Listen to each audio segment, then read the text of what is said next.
Bismillahirrahmanirrahim. Innal hamdalillah nahmaduhu wa nasta'inuhu wa nastahdihi wa natubu ilayh. Asyhadu an la ilaha illallah wahdahu la syarika lahu wa anna Muhammadan 'abduhu wa rasuluhu alladzi la nabiyya wa la rasula ba'dahu. Allahumma shalli wa sallim wa barik wa an'im ala hadza an-nabiyil karim Nabiina Muhammadin wa ala alihi wa ashabihi ajma'in wa ba'd. Alhamdulillah, segala puji milik Allah Subhanahu wa taala. Dialah zat yang menggenggam semua nafas dan umur kita. Kita memasuki perjalanan waktu, dan waktu yang kita lalui ini segala puji milik Allah masih Allah berikan kepada kita. Imam Ibnu Qayyim al-Jauziyah rahimahullah ta'ala menasihatkan idha'atul waqti asyaddu minal maut. Waktu yang hilang begitu saja itu lebih berat dari kematian. Karena waktu jika hilang begitu saja, yang pasti dia akan memutus seseorang dengan Rabbnya dan seseorang dari akhir. Seseorang yang terputus waktunya tidak untuk ketaatan kepada Allah, maka sesungguhnya dia terputus dengan Allah dan terputus pula dia dengan keberkahan dari akhir. Maka alhamdulillah Allah pilihkan kita dengan waktu-waktu yang penuh dengan keberkahan. Maka bersyukurlah para jamaah sekalian. Bisa jadi jika Allah tidak menghendaki kita berada di majelis-majelis penuh dengan kemaksiatan pada pagi hari ini. Subuh ini kita akan membahas salah satu di antara iman kita kepada hari akhir. Kita sering mendengar al-imanu biyaumil akhir, dan ini salah satu daripada rukun iman kita yang pokok. Iman kepada hari akhir definisinya adalah al-i'tiqadu al-jazm, sebagaimana disebutkan oleh Imam Ibnu Hajar, kemudian Imam Al-Baghawi. Beliau mengatakan iman kepada hari akhir adalah keyakinan yang kokoh tentang fima akhbarallahu ta'ala wa rasuluhu, tentang apa yang Allah kabarkan, apa yang Rasul kabarkan, mimma yakunu ba'dal maut, tentang semua bentuk peristiwa setelah kematian. Itulah iman kepada hari akhir. Setelah kematian banyak fase-fase kehidupan yang akan kita lalui. Dulu kita pernah menyinggungnya. Kalau bapak-bapak masih ingat, saya pernah menyampaikan materi tentang masuk surga tanpa hisab dan tanpa azab. Di sana kita gambarkan terlebih dahulu fase kehidupan manusia setelah kematiannya. Ada alam barzakh, ada alam akhirat, di sana ada mahsyar, di sana ada hisab, di sana ada mizan, di sana ada araf, di sana ada al-haud, di sana ada as-sirat, di sana ada al-qantarah, di sana ada an-nar, di sana ada al-jannah. Panjang sekali kehidupan kita kelak setelah kematian kita. Berarti kita akan membahas satu fase yang akan kita lalui setelah kita wafat nanti, yaitu alam al-barzakh. Kita akan membahas apa itu alam barzakh. Sebenarnya ini ada 9 tema yang harus kita tuntaskan tentang alam barzakh agar pengetahuan kita mendekati kepada lebih lengkap. Ya, itu ada 8 atau 9 materi. Alam barzakh ini kita akan mulai dari bagaimana definisinya, seperti apa dahsyatnya pintu alam barzakh, yaitu sakarat, sifat-sifat alam barzah itu seperti apa yang dimaksud dengan fitnah kubur, apa yang dimaksud dengan azab kubur dan imannya. Kemudian beberapa pertanyaan tentang ruh, apakah ruh bisa berkunjung, apakah mayit bisa bertemu dengan makhluk di dunia, apakah azab di kubur itu bisa bertambah atau berkurang, dan terakhir bagaimana amalan pelindung dari seseorang ketika berada di alam barzakh atau fitnah kubur. Tapi bagaimanapun kita akan lihat saja mana yang bisa kita habiskan, insya Allah kita selesaikan. Syukur-syukur bisa selesai. Nah, karena di tempat yang lain biasanya ini 3 pertemuan atau 2 pertemuan. Para jamaah yang memuliakan, kita akan mengenal apa itu alam barzakh. Apa bedanya alam barzakh dengan alam kubur?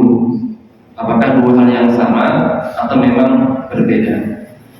Pertama, kita coba merujuk kepada definisi awal bahasa. Secara bahasa Arab, karena ini adalah istilah Arab, barzakh itu adalah bahasa Arab, maka kita merujuknya kepada ulama-ulama yang mungkin dalam bahasa Arab. Para ulama seperti Al-Raghib, beliau mengatakan al-barzakh fi kalamil Arab, dalam bahasa Arab barzakh itu adalah al-hajizu wal haddu baina asy-syai'ain. Barzakh itu maknanya adalah pembatas dari dua hal, dua sesuatu, satu, dua, maka pembatas itu disebut barzakh. Ini sebagaimana Allah Taala menyebutkan di dalam Al-Quran ketika Allah menyebut tentang fenomena air. Di dalam surah Al-Furqan disebutkan wa ja'ala bainahuma barzakhon wa hijron mahjura. Allah katakan, dan di antara keduanya Allah jadikan barzakhon, sebuah pembatas. Barzakh maknanya adalah sebuah pembatas, dinding, pembatas yang tidak bisa ditempuh satu dengan yang lain. Ayat ini bicara tentang air tawar dengan air asin di lautan. Di sana ada dinding yang air asin tidak bisa melewatinya, kemudian air tawar pun tidak bisa masuk. Ada pembatasnya. Kemudian tentu bukan barzakh yang ini yang kita maksud, pembatas air bukan. Tetapi barzakh yang maksud adalah sebagaimana yang disebutkan dalam surah Al-Mu'minun ayat yang 100.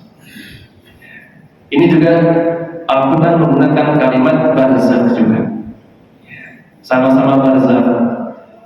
Surah Al-Mu'minun menyebutkan, Allah berfirman, wa min waraihim barzakhun ila yaumi yub'atsun. Ini ayat berbicara tentang orang kafir, di mana orang kafir itu di hadapan mereka terdapat barzakh, dinding, ila yaumi yub'atsun, sampai hari kiamat. Berarti kalau Fir'aun dulu mati di zaman itu, dia dihadapkan dengan dinding, gak bisa keluar sampai hari kiamat. Ini dinding. Maka para ulama nanti menyebutkan bahwasanya barzakh adalah satu alam yang memisahkan antara alam dunia dengan alam akhirat.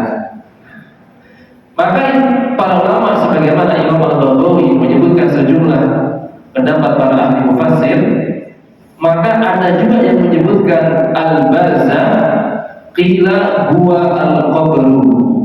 Barzakh itu juga maknanya adalah al-qabru, alam kubur. Berarti barzakh dengan kubur ada kesamaan. Wa hum fihi ila yaumi yub'atsun. Orang yang sudah masuk ke dalamnya, dia akan di dalamnya sampai hari kebangkitan nanti. Sehingga kata Syekh Ibnu Baz, al-barzakh huwa ma baina wad'il insan fi qabrihi ila qiyamis saah. Barzakh adalah masa antara ketika seseorang diletakkan di kuburnya sampai waktunya kiamat. Hada al-barzakh falladzina wudibu fi quburihim, maka orang-orang yang sudah dimasukkan ke kuburnya, wa hum fil barzakh ilal an, mereka berada di barzakh sampai dengan sekarang. Maka para nabi yang sudah wafat, maka orang-orang terdahulu sudah wafat, mereka berada yang di alam yang namanya alam barzakh ila yaumil qiyamah, sampai hari kiamat. Makanya kita berpikir, ketika nanti kita telah membaca dan menyampaikan hadis-hadis terkait di mana ruh berada, di mana perjalanan ruh ketika kematian, apa fase-fasenya sampai dia kembali lagi ke kuburnya, kita akan mendapatkan pemahaman di sana ada kubur, di sana ada barzakh. Barzakh itu alam yang lebih luas daripada kubur. Kubur itu tempat seseorang berada, tinggal di sana ketika setelah matinya.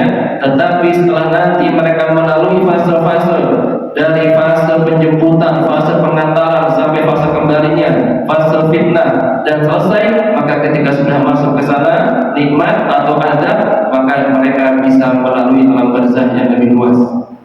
Nanti kita akan lebih paham ketika kita mendengarkan sejumlah hadis-hadis terkait dengan alam barzakh seperti apa peristiwa-peristiwanya.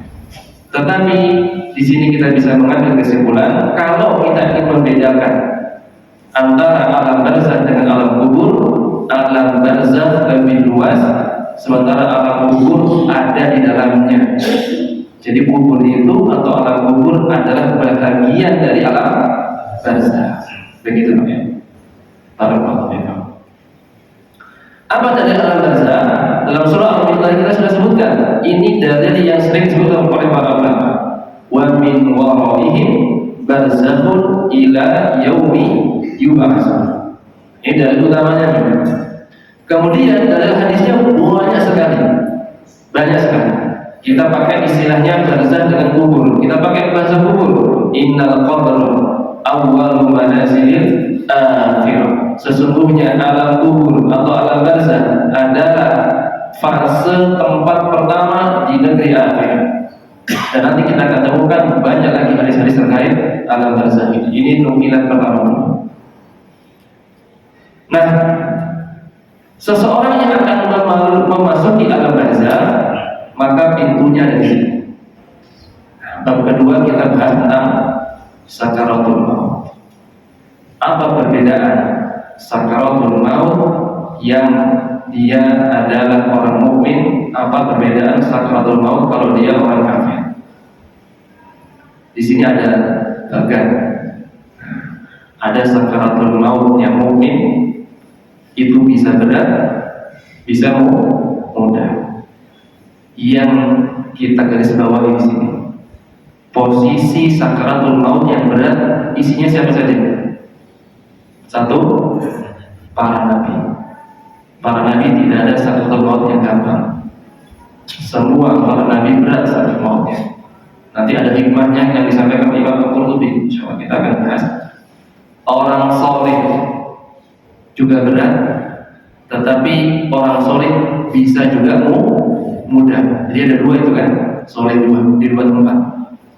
Terkadang berat, terkadang mudah. Soleh Pak ya. Kalau berat nanti kenapa? Kalau mudah itu kenapa? Dan ahli maksiat, kalau ahli maksiat nggak ada tempat yang lain kecuali di situ. Berat sudah. Ya, mukmin ini.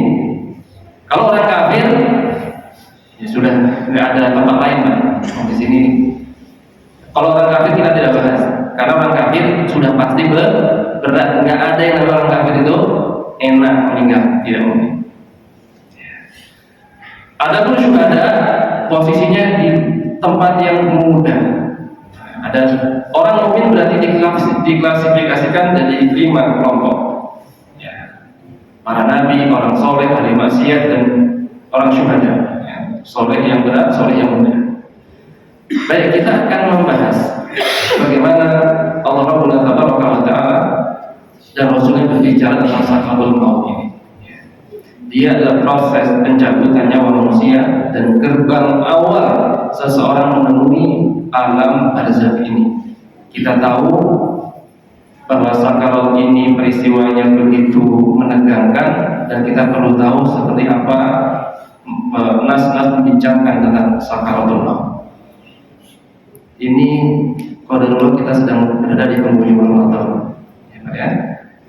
Ramadan itu biasanya bulan pembersihan, bulan pensucian, bulan dimana kita ditarbiyah. Tadinya saya mau mengangkat tema sirah, tapi kayaknya tema ini lebih pas. Biasanya kita sedang dalam kondisi-kondisi memang hati itu perlu banyak mengingat akhirat. Kita nggak tahu Ramadan ke depan kita masih bertemu atau tidak.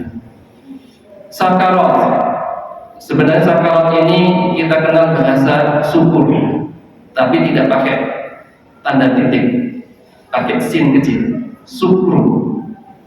Kalau pakai shin, syakar. Ini sakar. Beda dikit, maknanya beda jauh. Syukur itu orang yang mabuk.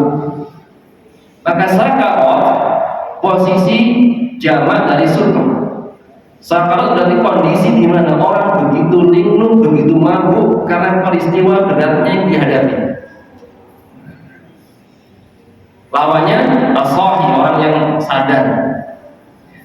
Maka sakaratul maut maksudnya adalah kondisi beratnya, syiddatuhu wa wasyatuhu allati tusibu al-muhtadar bisababi naz'il ruh.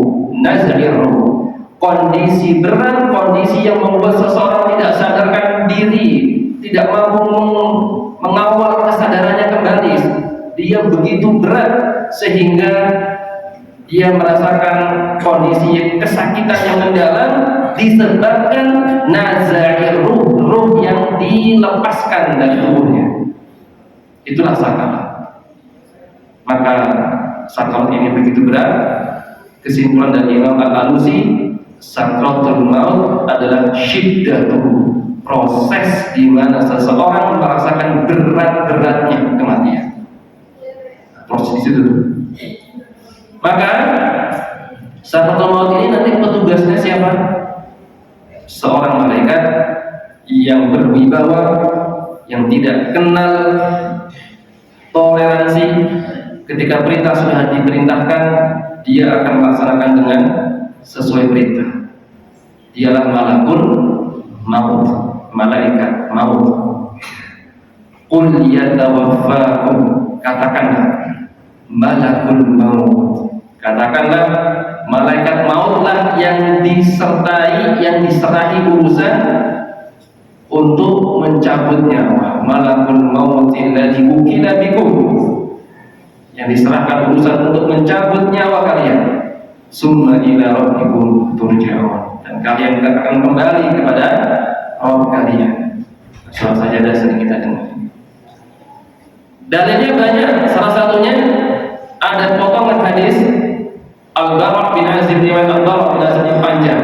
Di situ ada kalimat summa yaji'u malakul maut, kemudian nanti akan datang malaikat maut alaihi salam hatta yajlisu 'inda ra'si, sampai dia nanti duduk di dekat kepala orang yang akan dicabut nyawanya. Nas menyebutkan hadisnya malakul maut, Al-Quran menyebutnya malakul maut. Berarti nama yang disebut dalam nas adalah malaikat maut. Malaikat maut. Maka Imam Ibnu Abi Dunya meriwayatkan dari sahabat Syaddad bin Aus. Sebelum kita jelaskan, Syaddad bin Aus salah seorang sahabat mencoba untuk mengilustrasikan bagaimana sakaratul maut itu terjadi. Rasanya seperti apa sih? Kata beliau, al-mautu afdhu haulin fid dunya wal akhirah 'ala al-mu'min. Kematian adalah satu hal yang mengerikan dan paling dahsyat yang dia temui oleh seseorang mukmin itu ketika di dunia dan menuju ke akhirat. Wa huwa asyaddu, dia lebih berat dari nashril manasyir, lebih berat dari gergaji yang sedang digeret. Kalau kita digergaji oleh alat gergaji, mungkin ada alat pemotong hari kurban itu, daging, ternyata lebih berat dari itu. Wa qardil bil maqarib, dan juga lebih berat dari gunting. Kalau kita digunting-gunting tubuh kita. Wa ghadil fil qudur, dan juga lebih berat ketika kita diletakkan di bejana dan dididihkan. Nah, itulah kematian. Maka walau annal mayyita nusyira, kalau ada mayit yang nanti bisa dibangkitkan, fa akhbara ahla dunia, kemudian dia masih tahu tentang bagaimana kondisinya dulu ketika mengalami itu, ma intafa'u bi'aishin wa la ladu binaumin, niscaya penghuni bumi ini nggak bisa tenang dan nggak bisa tidur nyaman. Kita akan terbayang-bayang nanti bagaimana. Ini saja kita sudah membuat kita merasa takut dengan kondisi ketika kematian nanti. Inilah sakaratul maut. Dalil tentang sakarat banyak, ada dalam surah Al-Kahf di antaranya wajahat sakaratul maut. Jelas disebutkan sakaratul maut adalah saat-saat seseorang mengalami syiddahnya, keberat-beratnya pencabutannya. Demikian pula dalam hadis, demikian pula dalam ayat yang lain, kalla idza balaghatit taraqi, kalau sudah nafas sampai di tenggorokan, wa qila man raq, maka orang akan mencari para peruqyah. Man raq, siapa yang bisa meruqyah saya?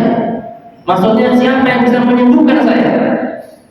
Orang-orang kafir sadar, kalau dia pengen sembuh, mereka doakan, diruqyah. Man raq itu raq, doa. Wadhanna annahu al-firaq, dan dia telah menyangka sebentar lagi dia akan berpisah dengan dunia ini. Begitulah Al-Quran menggambarkan ketika seseorang akan meninggalkan jasadnya. Maka para ulama menyebutkan betapa beratnya seseorang ketika tercabut nyawanya, dan itu merupakan hal yang akan dilalui semua manusia.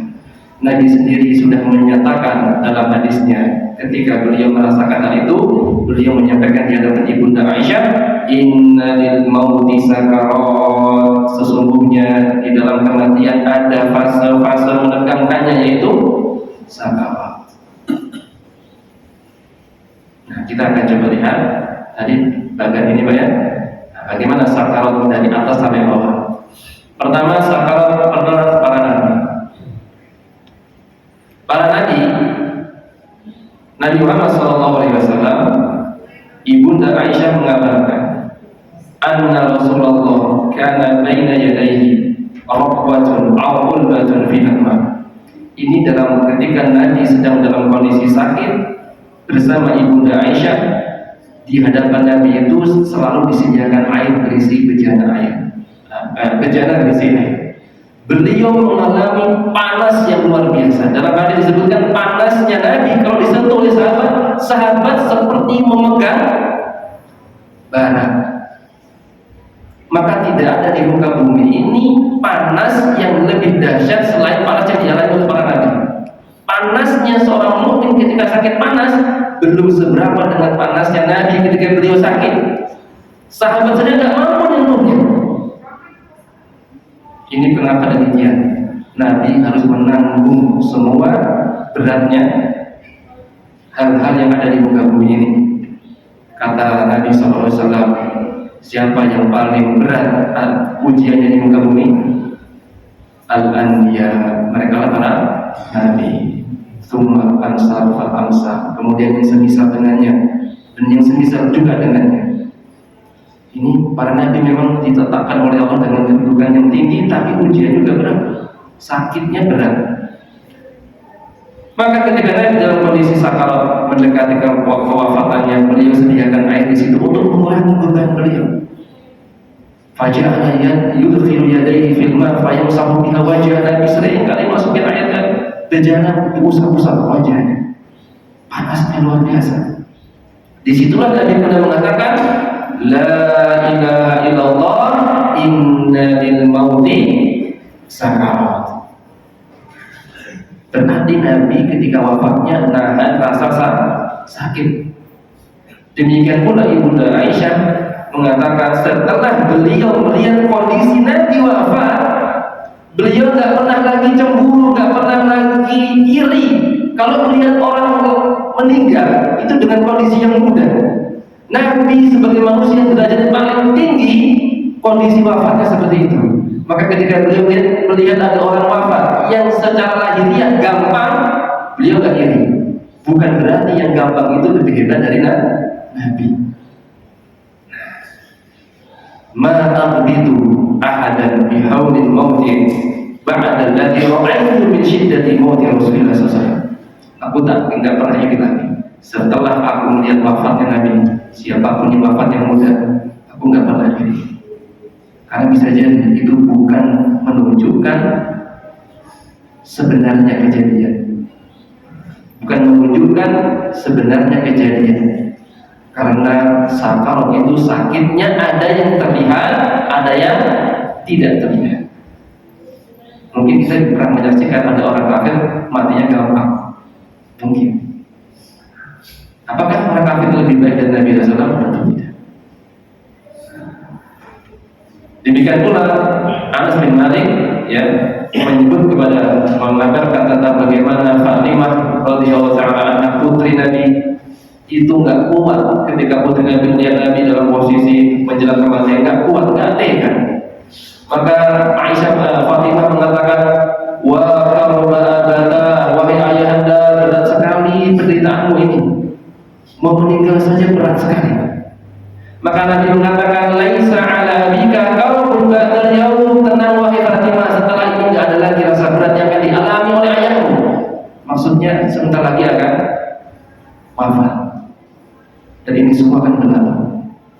Inilah sakaratnya Nabi SAW. Sekarang bagaimana sakaratnya Nabi Ibrahim? Nabi Ibrahim pernah ditanya oleh Allah Subhanahu Wa Taala ketika telah tercabut nyawanya. Kaifa wajadtal maut, wahai Ibrahim, bagaimana engkau rasakan kematian? Qala Ibrahim alaihissalam, kasafutin ju'ila fi sufin khatmin summa judiba. Seperti besi-besi pemanggang yang ada cabang-cabang bulunya itu dimasukkan ke dalam bulu-bulu yang basah, kemudian bulu itu ditarik dengan paksa. Padahal kata Allah, amma inna qad hawwan 'alaik, itu pun sudah aku ringankan wahai Ibrahim. Ibrahim, itu pun sudah aku ringankan.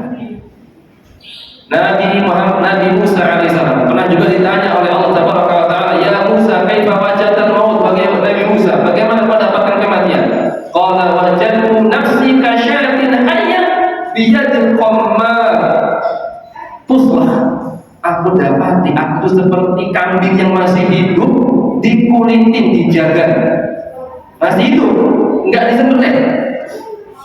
Inilah sakarat yang dialami oleh para anbiya dan rasul. Berarti kesimpulannya sakarat para nabi dan rasul adalah syiddah, berat dan paling berat. Apa hikmahnya memangnya? Apa hikmahnya kok Nabi malah dikasih sakarat yang berat?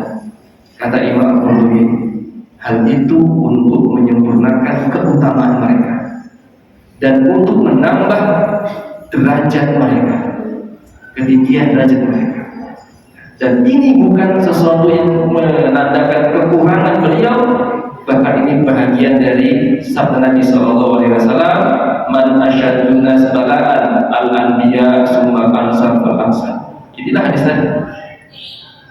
Yang kedua, agar manusia tahu kadar sakitnya kematian dan bahwa dia adalah sesuatu yang batin, tidak selalu tampak. Kata Imam Qurtubi, tidak bisa kita mengukur seseorang ketika wafat kondisi sakaratnya mudah. Apakah kemudian dia kita katakan betul-betul mudah? Tidak mungkin kita bisa pastikan. Ada yang tampak, ada yang tidak tampak.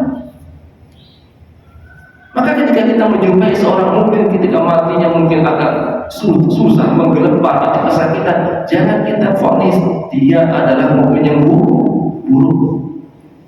Karena mukmin yang paling tinggi imannya Nabi SAW juga dalam kondisi yang sama. Nah, ini supaya kita tidak gampang menjustifikasi. Baik, lanjutkan. Ini juga sudah cukup. Sekarang sakaratul mautnya orang mukmin. Kalau dengan hadis ini kita akan merasa tenang sebenarnya. Seorang mukmin maksud di sini mukmin yang baik, bukan mukmin ahli maksiat, mukmin yang baik. Yang Allah terima pahalanya, dia di hadapan Allah dinyatakan sebagai orang yang baik, maka proses Dibandingkannya seperti ini. Innal 'abdal mu'min idza kana fi inqita'i minad dunya. Orang mukmin itu ketika akan berpisah dengan dunia, nazala ilaihi malaika. Turunlah malaikat. Berarti yang turun banyak nih Pak. Karena pakai jamak, bukan malakun tapi malaikat. Yang turun itu banyak malaikatnya. Orang mukmin akan didatangi dengan malaikat berjumlah-jumlah. Dan lainnya apa? Kita speak sebentar ayatnya. Innal ladzina qalu rabbuna Allah tsumma istaqamu. Orang-orang yang mengatakan Rabbku adalah Allah, kemudian dia istiqomah di jalan itu, nanti ketika wafatnya tatanazzal alaihim malaikah. Turun beruntut-runtut. Tatanazzal itu bukan tanzil, bukan yanzil, turun satu bukan, tapi tatanazzal. Turun lagi. Artinya apa? Berangsur-angsur itu malaikat turun. Maka di hadis ini, di ayat ini, malaikat akan mengatakan alla takhafu wa la tahzanu. Malaikat yang turun itu nanti akan kasih kabar kepada kita. Kabarnya itu pertama, jangan takut terhadap negeri akhirat. Alla takhafu maksudnya jangan takut dengan negeri akhirat. Wa la tahzanu, jangan sedih maksudnya jangan sedih dengan apa yang akan ditinggalkan. Allah akan jaga keluargamu, anak-anakmu, Allah akan pelihara. Ini kalau dia istiqomah, kalau dia beriman kepada Allah dan sampai akhirnya dalam kondisi istiqomah. Maka orang mukmin ini, tadi kita kembali lagi, lihat dari sini, yang datang itu malaikat banyak turun. Kemudian sifat-sifatnya bidul wujuh, wajahnya bercahaya. Kemudian ka'anna wujuhahum syams, seperti cahaya matahari. Cahaya matahari itu begitu terang ya Pak ya. Berarti nanti malaikat itu begitu terang datang. Kemudian ma'ahum kafrun min akfadil jannah wa hanutun min hanutil jannah, bawa kafan dari jannah ya. Kemudian bawa minyak wangi dari jannah. Jumlah mereka berbondong-bondong. Kalau mukmin Pak, hatta yajlisu minhum dan basar, mereka duduk di sekitar orang mukmin itu sejauh mata memandang saking banyaknya. Summa yajibu malakul maut. Nah, ini tadi hadis yang tadi sebelumnya. Kemudian barulah datang malaikat pencabut nyawa. Kita sering dengar namanya malaikat Israil. Ya, meskipun ini mustalah Israiliyat ya. Ini memang disebutkan riwayat, tapi pendapat riwayat ini riwayat Israiliyat kata Imam Ibnu Katsir. Namanya malaikat maut. Dia datang sendirian itu malaikat mautnya. Berarti malaikat maut datang terakhir. Hatta yajlisu inda ra'sihi, sampai dia duduk di samping kepalanya. Kemudian baru dia katakan, wahai nafsu thayyibah. Dia panggil hamba itu dengan nama yang baik. Ukhruji, keluarlah menuju ampunan dan ridho Allah Rabbuna tabaraka. Nah, keluarnya itu disebutkan di sini dengan kalimat fatakhruju tasilu kama tasilul qatar. Keluarnya seperti aliran air dari moncong tempat air itu yang biasa dipakai para mufassir itu kan. Kalau jalan jauh zaman dulu pakai geriba kecil, ditaruh di sini. Nanti kalau minum gludek. Nah, keluarnya itu seperti air yang mengalir saja. Berarti gampang atau mudah? Mudah. Gampang atau mudah? Gampang. Kok berbeda dengan Nabi? Orang mukmin kok diberikan kemudahan? Inilah rahmat Allah. Inilah rahmat Allah. Dan kita senang menjadi umat Nabi Muhammad SAW. Nabi yang berat, kita yang mudah. Ini saja kita masih berat untuk melaksanakan sunnahnya, Pak ya. Nabi yang sudah berat begitu saja, kita kasih kemudahan, kita pun masih berat melaksanakan sunnah-sunnahnya. Dan seterusnya, nanti dikafani, malaikat mengambilnya yang banyak tadi, telah dicabut nyawanya. Nanti malaikat maut menyerahkan kepada malaikat yang banyak tadi untuk dikafani dan seterusnya, baru dia dikeluarkan barulah sampai keluarlah bau yang sangat indah. Nah, setelah dikafani apa? Nanti kita akan lihat prosesnya. Sampai di sini dulu. Ini sakaratnya orang mukmin. Dalam Quran tadi disebutkan ini. Nah, Imam Ibnu Hajar Asqalani mengatakan ini penting.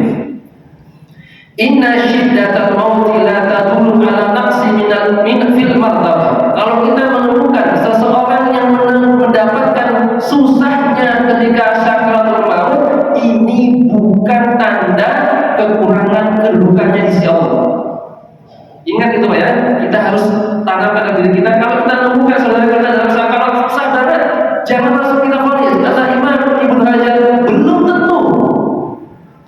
Bagian dari mukmin, bahkan bagi seorang mukmin, imma ziyadah fi hasanatihi, bahkan itu bisa menambah pahalanya. Jadi sakarat itu bahkan bisa menambah pahala bagi seorang mukmin. Kalau dia dapatkan sakarat yang berat, wa imma takfir li sayyi'atihi, atau Allah sedang menghapuskan dosanya supaya masuk kubur nanti tinggal merem tidur.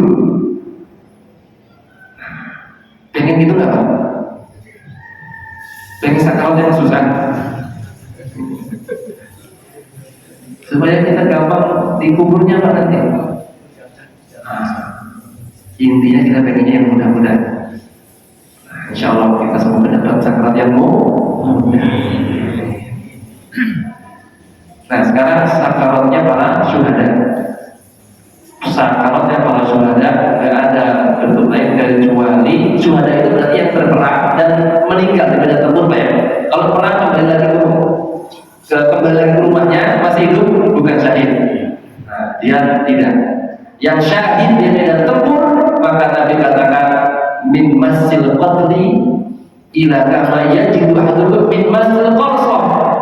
Itu meninggalnya seperti hanya digigit semut. Sakit sih semut? Enggak. Mudah sekali kalau orang yang syahid. Sekarang sakaratul mautnya orang ahli maksiat dan orang kafir itu sama.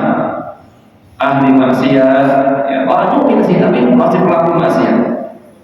Ya, masih suka ini, suka itu, ya, dengan dosa-dosa yang dia kumpulkan. Lihat, wa innal abdal kafir, orang kafir, wa fi riwayatin idza kana rajulun su, atau dia laki-laki yang buruk, mukmin tapi buruk. Nanti kalau kafir sama mukmin buruk diperlakukan sama.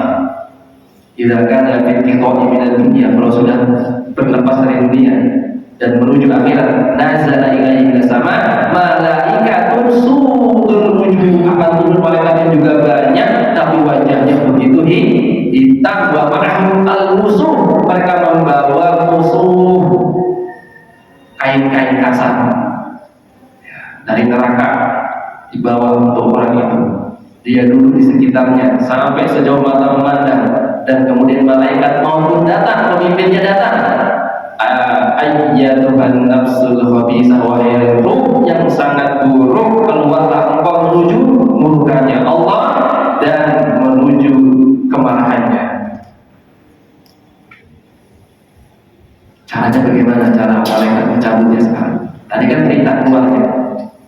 Cara mencabutnya, fa'ufarrahu fi jasadihi fayantazimuha kama yuntazamu sufudu min as-sufufil mablul, sama dengan yang dilakukan Nabi Ibrahim tadi.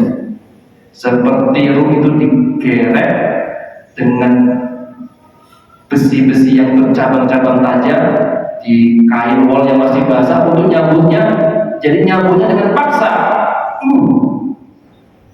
Maka dia rasakan teriakan yang sangat keras sekali, sampai teriakan itu nanti akan terdengar seluruh penduduk bumi, langit, timur dan baratnya.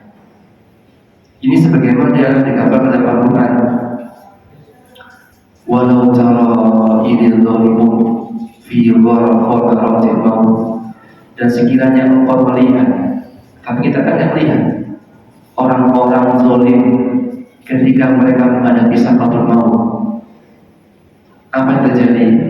Wal malaikatu basitu aydihim, malaikat itu kalau nyambut nyawanya, di ayat ini gambarkan, berarti ayat ini juga menjelaskan hadis tadi saling menguatkan. Caranya adalah basitu aidihim, mereka dengan tangannya gebukin itu mayat tadi, gebukin itu ruh, wahai ruh keluar, akhriju anfusakum, keluarlah kalian dari tubuh kalian. Kenapa harus diperintahkan akhriju anfusakum? Karena ini ruhnya tidak mau keluar, takut dia. Maka karena nggak mau keluar, dipukul oleh malaikat dengan pukulan-pukulan fatal, dipukul malaikat hatta takhruja arwahum min ajsadihim, sampai ruh itu terpaksa keluar dengan pukulan-pukulan malaikat. Ayo keluar. Maka keluarnya dengan cara sangat terpaksa. Kalau orang mukmin keluar dengan sukarela, seperti tetesan air.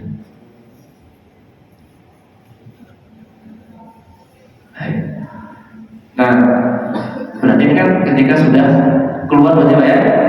Nah, sekarang menuju alam barzahnya. Sudah pindah alam dunia menuju alam barzah. Masih pindah alam belum Pak? Sebagian saya sudah ada ini. Kalau lainnya capek nih Pak, karena kita tetap puasa, nggak masalah. Nah, ini adalah bahasa-bahasanya. Ada berapa itu? Ada 7 ya berarti ya. Berdasarkan hadis Al-Bara, manusia itu pertama pencabutan ruh. Ruh keluar, ruh terima malaikat, dipakaikan handuk, dipakaikan kain kafan. Kalau dia mukmin yang baik, wangi-wangian, masya Allah, ruh naik ke atas. Ruh disambut, ya, disambut oleh para malaikat dan ruh-ruh mukmin yang ada di langit. Nanti ikut menyambutnya, dibawa ke langit, pintu-pintu langit dibukakan. Baru kemudian dia dilaporkan di hadapan Rabbnya, wahai Allah, inilah ruh orang mukmin. Allah puji dia dan Allah minta kembalikan dia ke kuburnya. Berarti ada proses apa? Pelaporan ruh kita dulu sebelum kita tinggal di alam kubur. Kemudian kalau dia orangnya ahli maksiat dan orang kafir, itu pintu langit tertutup, orang gak mau terima dia. Maka penduduk langit itu, ruh orang mukmin, terus siapa yang dulu sekali ini lewat sini, ya, nah gitu. Dan langit tertutup. Kemudian Allah perintahkan kembalikan dia ke kuburnya, dilempar batu, campakkan dia ke kuburnya, nggak lagi diantar. Ini penyiksaan sudah mulai terjadi. Kembali ke kubur.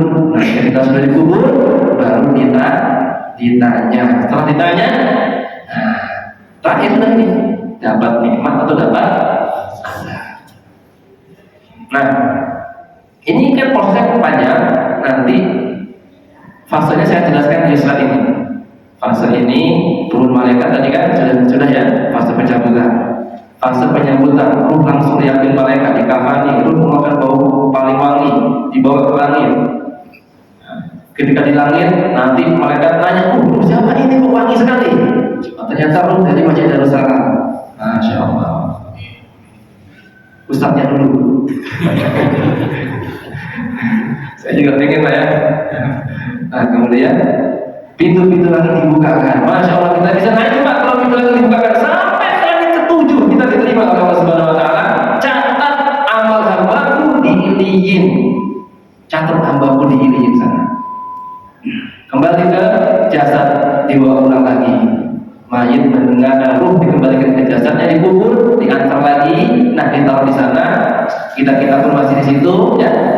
Nah, mereka pun ruh ini mendengar ketika kita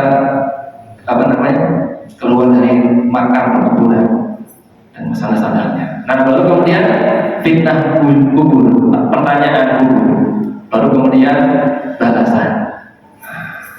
Dan datang orang yang baik, sosoknya sangat indah, amal-amal mereka nanti diperlihatkan syurganya di situ. Nanti materinya kita bersama materi ini ada 163 slide. 136 ya, 363. Nah, gitu nih. Jadi baru sampai sini Pak. Kita bab 3 sifat-sifat alam kubur sudah waktu sudah habis. Ya, bagaimana Mas? Alhamdulillah karena waktu sudah habis kan. mungkin bisa di lain kesempatan.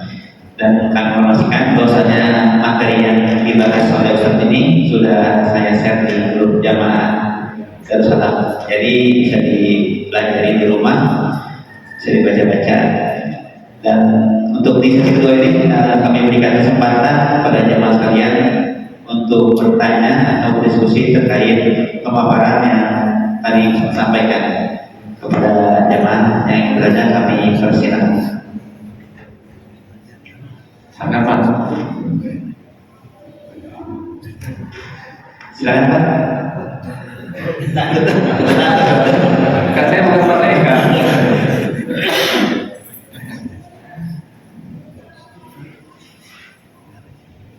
Assalamualaikum warahmatullahi wabarakatuh. Waalaikumsalam. Pertanyaan malaikat di alam kubur itu apa sebenarnya yang ditanyakan? Itu aja Pak.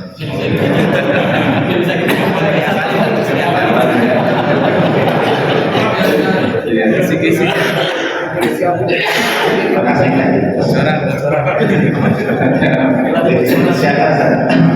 Ya, di slide ini ada di sini. Kita masuknya ke fitnah kubur nanti.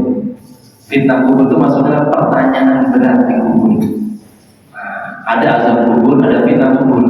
Ulama membedakan antara azab kubur dengan fitnah kubur. Fitnah kubur itu berat yang pertanyaan. Semua orang-orang mukmin secara umum akan ditanya. Orang mukmin pun berat, apalagi orang kafir. Ya. Nah, adapun azab ya apa yang terjadi setelah itu nanti. Pokoknya hal-hal yang tidak enak, sakit, balasan-balasan itu azab. Nah, sebelum kita kubur ini sebenarnya ada satu peristiwa yang ini kita harus renung-renungkan. Kata Nabi SAW, ketika seseorang sudah masuk di kubur, orang sudah kembali ke rumah masing-masing, nanti ada yang namanya itu himpitan. Dommatul qabri, himpitan.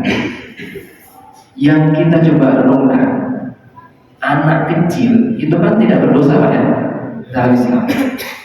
Tetapi kata Nabi SAW, lau aflata ahadun min dommatil qabri la najata as-sabi. Kalaulah ada orang yang berhak untuk tidak dihimpit di kubur itu, dialah anak kecil ini, karena dia nggak ada dosa. Tetapi anak kecil itu ternyata tidak selamat dari himpitan kubur. Bahkan seorang sahabat yang namanya Sa'ad bin Mu'az. Sa'ad bin Mu'az itu wafatnya ihtaza arsul bimauti as-sa'. Arsy Allah itu bergoncang, pernah bergoncang kata Nabi SAW, hanya gara-gara meninggalnya sahabat Sa'ad bin Mu'az. Berarti bobotnya saat itu keimanannya itu mampu menggoncang arsy yang dipikul oleh malaikat-malaikat yang terpilih. Mereka tergoncang karena wafatnya seorang mukmin sahabat. Dan Nabi katakan, inna lil qabri dhabtan walau kana ahadun najiyan. Kubur itu punya himpitan. Kalaulah ada yang selamat, yang selamat itu hanya satu orang ini, namanya Sa'ad bin Mu'az. Tapi Sa'ad pun tidak selamat. Nah, itu berarti kubur ya. Ada proses di mana kita akan mengalami himpitan kubur. Nah, makanya ya semua manusia akan diuji dalam kubur. Meskipun ini akan berlalu, baru setelah itu pertanyaan kubur. Nah, ini pertanyaan kubur. Pertanyaan kubur itu ada berapa sebenarnya? Riwayat menyebutkan ada yang 3, ada yang 4. Ini yang 4. Yang 3 kita sudah sering. Ini yang 4. Man rabbuka fayaqulu rabbiyallah. Kalau dia orang yang beriman, Allah akan mudahkan, kuatkan menjawab. Ma dinuka, apa agamamu? Kalau kita imannya baik, kita bisa jawab dinil Islam, agamaku Islam. Kemudian tanya lagi yang ketiga, ma hadzal rajul ladzi bu'itsa fiikum? Apa laki-laki yang diutus kepada kalian ini? Siapa dia ini? Kenal enggak kamu dengan seseorang yang pernah diutus ke muka bumi kepada kalian itu? Kenal enggak? Fayaqul, orang mukmin akan dikuatkan untuk menjawab, huwa Rasulullah sallallahu alaihi wasallam. Dialah Rasulullah sallallahu alaihi wasallam. Wa ma yudrik, dari mana kamu tahu dia itu Rasul? Tadi 4 ya.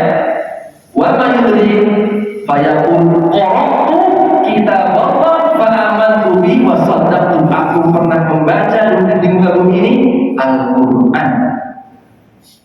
Aku beriman dengan Quran dan aku membenarkan Quran. Nah, di sini nanti kata para ulama, pentingnya kita membangun pemahaman itu dengan 3 fondasi yang pokok. Pertama, mengenal Allah, mengenal agama, dan mengenal Rasul. Kalau 3-3 yang kita punya, kita bisa mudah untuk mengaplikasikan dunia dan mudah untuk menjawab ya. Mau dihafalin sampai hafal-hafal sehafal-hafalnya, kita nggak akan bisa memakai kunci ini kecuali orang-orang yang dikuatkan oleh Allah Subhanahu wa taala. Yusabbitullahu alladziina aamanu bil qawli as-sabit. Orang-orang yang beriman akan Allah kuatkan. Tadi yang kuatkan siapa ini? Allah. Kita tuh menghafal sehebat-hebatnya juga nggak bakal hafal. Hanya Allah yang bisa menguatkan kita. Maka kita harus membangun akidah, kedekatan, dan ibadah kita kepada Allah Subhanahu wa taala. Itu Pak.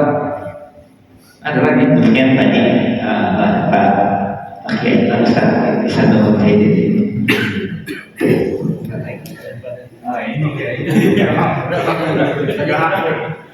Ini nambahin. Bismillahirrahmanirrahim. Assalamualaikum warahmatullahi wabarakatuh. Gini Ustaz, pertanyaannya, kalau orang lagi sakaratul maut itu bisa dilihat dengan mata telanjang apa enggak? Pertama. Yang kedua, apakah orang yang matinya mendadak atau waktu tabrakan bus langsung mati? So, kemarin itu saya lihat orang itu ada yang keinjek ini dan keinjek kontainer Langsung Pak ya. langsung mati. 1 detik langsung hilang ya Pak. Iya. Keinjek kontainer. Apakah itu juga mengalami sakaratul maut? Ya. Terima kasih. Assalamualaikum warahmatullahi wabarakatuh. Waalaikumsalam. Kita kembali kepada perkataan Imam Ibnu Hajar Al-Asqalani tadi di awal, bahwa sakaratul maut ini ada yang terlihat, ada yang tidak. Ada yang Allah tampakkan untuk kita bisa pelajari, dan ada yang tidak. Yang tidak kok nggak ditampakkan, itu ada hikmahnya. Bisa jadi dia sesungguhnya merasakan berat, atau bisa jadi dia mudah karena dia seorang mukmin, tapi nggak kelihatan. Makanya tadi posisi kita adalah selalu berhusnuzon kepada siapapun dari kalangan kaum muslimin, orang beriman yang meninggal. Jangan disuudoni. Oh itu matinya itu kok 1 jam gak mati-mati. Wah ini mati maksiat, di dunia ini ngapain? Jangan dia orang mukmin memang sedang takfir sayyi'at, sedang apa? Dikikis dosa-dosanya itu 1 jam itu, supaya nanti ketika masuk kuburnya nggak berat. Nah, itu yang pertama ya. Ada yang ditampakkan kasat mata, ada yang tidak. Itu kehendak Allah, sesuai dengan kemauan Allah. Baik, 1. Yang kedua, yang mati kayaknya mati cepat. Sekarang Pak, seperti di negeri apa tuh? Di Jepang apa di Cina itu ada enggak, di Eropa ada ruangan yang menyewakan untuk siapa yang mau bunuh diri cepat. Itu di saya lupa kemarin di apa ya, di mana. Karena saking tingginya nih tingkat bunuh diri, pengen cepat mati itu nggak lama.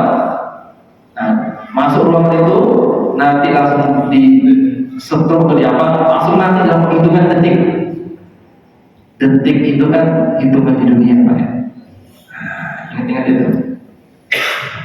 Kita tidak bisa mengkonversi waktu di dunia dengan hari akhirat. Hari akhirat berapa? 50.000 tahun. Ketika seseorang sakaraat di dunia, tentu semua yang meninggal dalam kondisi kelindes, apapun boleh ditembak, mati seolah-olah, mereka semua tetap mengalami sakaraat. Karena hadisnya adalah innal mauti sakaraat. Sesungguhnya dalam kematian pasti ada proses sakaraatnya, tidak ada yang tidak. Tinggal yang enak, yang gampang atau yang susah. Itu saja. Kelihatan hancur, kelihatannya gampang banget ini. Mau dong mati kayak gitu, kelindes juga, biar cepat. Jangan. Dan kelihatan sakarnya. Baik, assalamualaikum. Demikian Pak Ustaz, boleh bisa dijawab. Ada lagi Pak Ketua TKN, kami persilakan. Kedua ini ya. Pertanyaannya ini repot ini. Assalamualaikum warahmatullahi wabarakatuh. Pak Ustadz, saya bukan untuk bertanya Pak, karena saya sama kayak Pak Doi udah berani untuk bertanya. Karena posisinya materi yang tersampaikan pada pagi hari ini sebenarnya belum tuntas secara keseluruhan. Maka kalau jamaah sekalian berkenan, kita akan buat momen khusus atau kajian khusus yang barangkali bisa menjelaskan secara detail slide-slide yang sudah dipaparkan atau yang belum dipaparkan. Tadi ada berapa Ustaz? 136 slide ya. Karena apa ini jadi satu pengetahuan yang penting buat kita. Buat kita sampaikan juga ke istri kita, ke anak kita, bahwasanya tadi prosesnya begitu panjang. Ketika kita sudah memasuki fase kematian seperti itu. Dan kalau memang Pak Ustadz berkenan, mungkin nanti pada Idul Fitri ada waktu kita siapkan masjidnya. Dan Pak Ustadz juga punya waktu, kita bisa sama-sama hadir khusus membahas soal ini, soal kematian. Biar apa? Biar jadi guidance juga buat kita, kemudian juga jadi apa ya istilahnya? Jadi satu hal yang membuat kita harus lebih berhati-hati dalam kehidupan ini, karena kalau yang kita pahami kan orang yang cerdas kan orang yang senantiasa mengingat akan kematian. Dengan apa yang dipaparkan secara detail, secara jelas, itu akan lebih membuat kita siap untuk menghadapi kematian. Kalau cuma lihat slide doang, kita bingung bosan.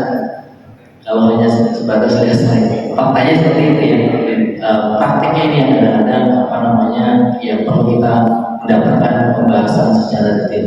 Apalagi kalau dilihat kan banyak tuh yang slide-slide yang berbahasa Arab gitu ya, nanti bisa lebih dijelaskan. Ini kalau sekiranya Pak Ustadz berkenan, nanti kita siapkan Pak Ustadz waktunya melalui divisi dakwah dan peribadatan supaya sekali lagi kita bisa lebih siap menghadapi kematian karena apapun itu kita tinggal nunggu giliran aja gitu. Terima kasih. Assalamualaikum warahmatullahi wabarakatuh. Waalaikumsalam warahmatullahi wabarakatuh. Ustaz, sudah ada sinyal dari TKN, atau waktu yang dipersiapkan. Baik, insya Allah ya. Intinya kalau saya bisa kosong waktunya ya saya akan penuhi insya Allah Ustaz ya. Nah, intinya kalau dilihat sementara ini setiap hari Ahad semuanya sudah ada. Baik Ahad 1, 2, 3 dan kelima. Setahun itu sudah terisi. Nah, mungkin hari Sabtu ya saya kosong. Kalau Sabtu subuh hanya 1/5 yang ada. Sabtu 1, 1/2, 1/3 saya kosong. Tapi kalau ada Ahad subuh, mohon maaf dari awal saya sudah harus sampaikan Pak PDKM. Ini waktunya sudah semua. Warahmatullahi. Masya Allah, beliau ini salah satu ustaz yang sibuk seperti itu, ini 1 tahun Betul, sibuk. Ada lagi pertanyaan lain? Jika sudah tidak ada, kita cukupkan. Semoga apa yang beliau sampaikan tadi bisa menjadikan bekal untuk kita mempersiapkan kematian.